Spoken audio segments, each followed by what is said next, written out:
Hi, I'm Jeff and I'm Apprentice of the Year for Health and Social Care.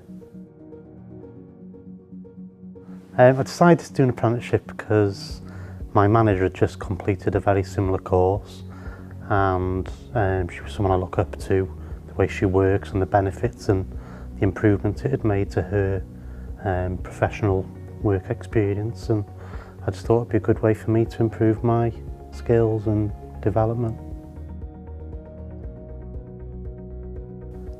Really good. Hannah was quite inspirational to me because she'd had a lot of experiences in the health and social care sector, and she had this uncanny knack of getting in touch with me when she wasn't supposed to get in touch with me, you know, like especially because when COVID came and I was getting quite down and feeling the pressure with a lot of the work which was increasing. She had this uncanny knack of just calling me out of the blue to make sure I was okay and would give me a pick-me-up. Well, I hope I can use my apprenticeship in work, in experience, and maybe go to another level and look to do the next step. I've done the level 3, maybe look to do the level 4 or 5. It's been really difficult in a way, not because the work was difficult or it was difficult to do an MVQ, but I started it just before COVID, so then things which were put in place, like the restrictions and the lockdowns, really had an impact.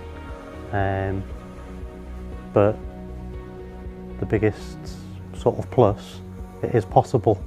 You know, even though there was so many barriers and things became difficult, we were able to complete it, and even someone like me who's not necessarily a student, you know, but we were able to overcome these barriers. I'd never put anyone off just because there's restrictions or think, oh, you know, what if I start a qualification I can't complete it? There is ways and means around it, and Hannah is so supportive, so definitely encourage anyone to do it, because no matter what life can throw at you, someone like me can complete it, anyone can. Amazing.